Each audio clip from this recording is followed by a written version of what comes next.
Okay, so we're going to finish up the contrapositive. So kind of ran out of videotape there, space on my memory card. So if P then Q is the original, and we are looking for the contrapositive.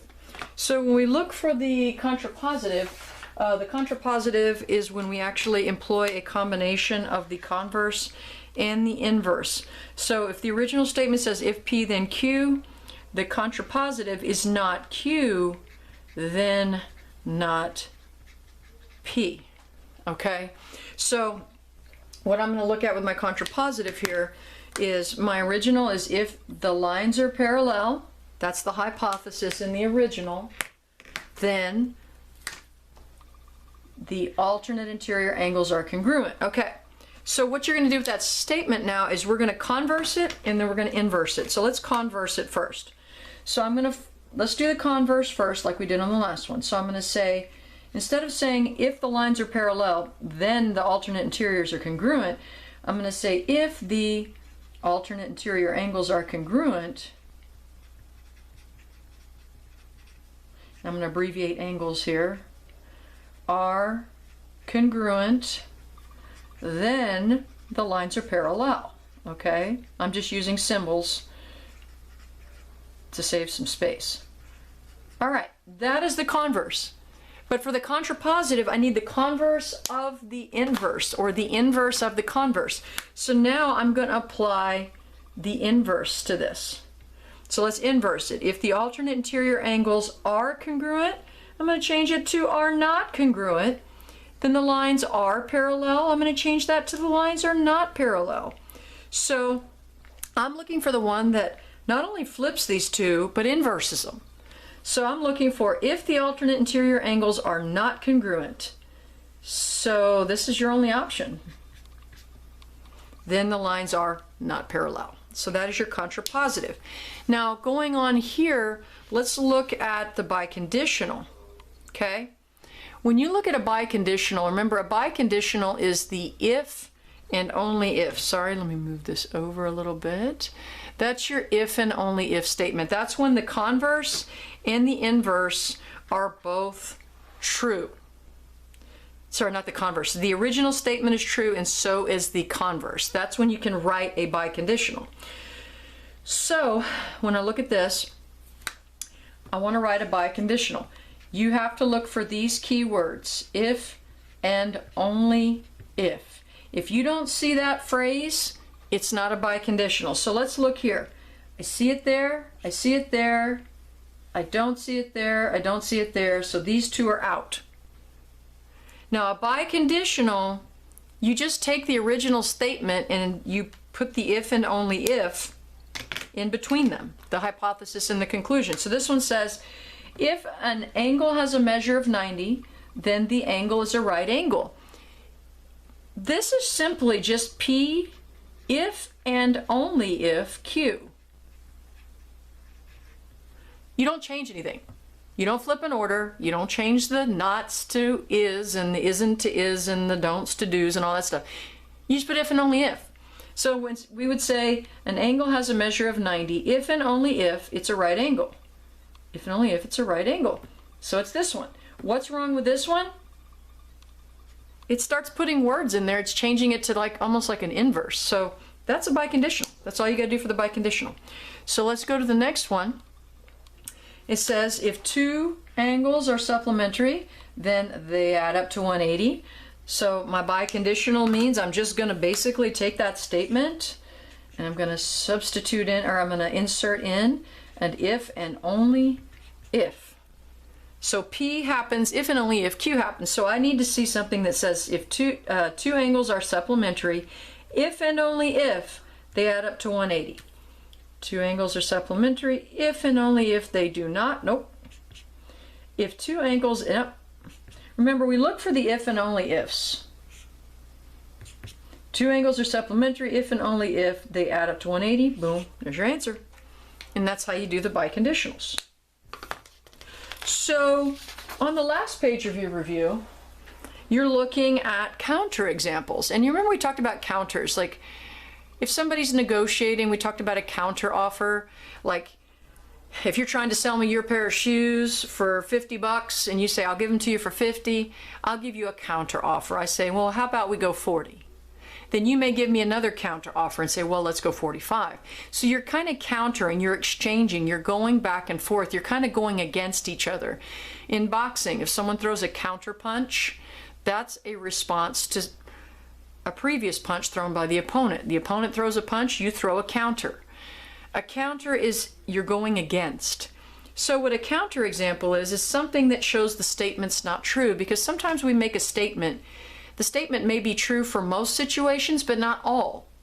For example, if you take geometry at San Marcos High School, then you're in Coach Stoughton's class. Well, that's true for some people, but it's not true for all people. Just because you're taking geometry at the high school doesn't mean you're in my class. You could be in someone else's class. So all I would have to do as a counterexample would say, well, Mikey over here is in Ms. Villarreal's class. That's a counterexample. That is someone that shows that that original statement, that if you take geometry you have to be with me, is not true. What if I said, every team in the NFL has blue in their uniform?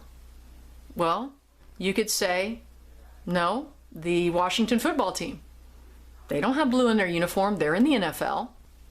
The New York Jets, they don't have blue in their uniform, they're in the NFL. So just because a statement is made doesn't mean, and it's true for some, doesn't mean it's true for all. So the counterexample goes against. It's something that shows, hey, this statement's not true for everything. So let's look at the original. If an object flies, then it is a bird. Okay, so this is saying if something flies. So basically our premise is if it flies, then our conclusion is then it must be a bird. So how do I find a counterexample? Basically, to find a counterexample, I need to find something that fits this first category. Whoops, sorry, it flies, but doesn't fit this one. It's not a bird. Something that does fly, but it's not a bird. So let's look at this. Which of the following is not a valid counterexample? Well, so we want to look at all the ones that are good counterexamples and find the one that is not a good counterexample. So the first one, the object could be an airplane. That is a good counterexample because if it flies, the airplane, then it's a bird. No, not true. So that's a good counterexample. That proves the statement's not true. The object could be an eagle. Okay, well, what is an eagle? It's a bird. So that really doesn't make our point. That's not a good counterexample. You're still telling me something that's a bird. It could be a helicopter. That's a good counterexample because it flies, but it's not a bird. It could be a bumblebee. That's a good counterexample. It flies, it's not a bird. So the only one that's not a good counterexample would be B. So let's look at the last one. And the last one that you have here is that if an object goes through a transformation, then it stays the same shape and changes size. Okay, so if an object transforms,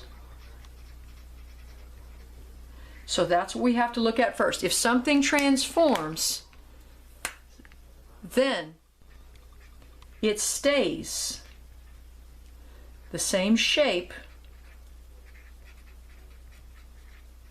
but changes size.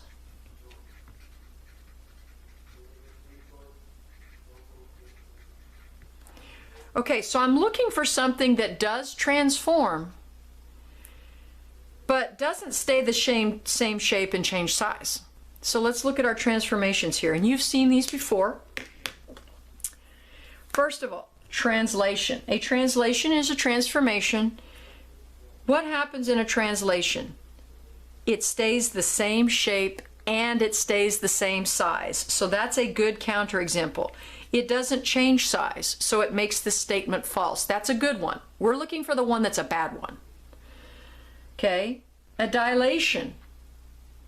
It transforms, and it stays the same shape, but it does change size. So this is not a good counterexample. That is actually still true for this statement. We're looking for something, we're looking for the one that is a bad counterexample, right? Something that doesn't disprove it. Rotation. It is a transformation. It stays the same shape, but it doesn't change size. So that is also a good counterexample. Remember, we're looking for the bad one. A reflection. It transforms. It stays the same shape, but it doesn't change size. All three of these guys stay the same size and shape. So they show that this statement is not true for everything. If it transforms, it stays the same shape but changes size. That's not true all the time. For these three, it actually does stay the same size. Only for the dilation does it change size. So that's the bad counterexample. Be careful with these questions too, because it may ask you for a bad counterexample, and sometimes it may ask you what's a good counterexample. If I would have asked you what's a good counterexample, you wouldn't have all three of these options, because all three of those are good counterexamples. You would only have one of them that worked. Okay, so that's how you do a counterexample.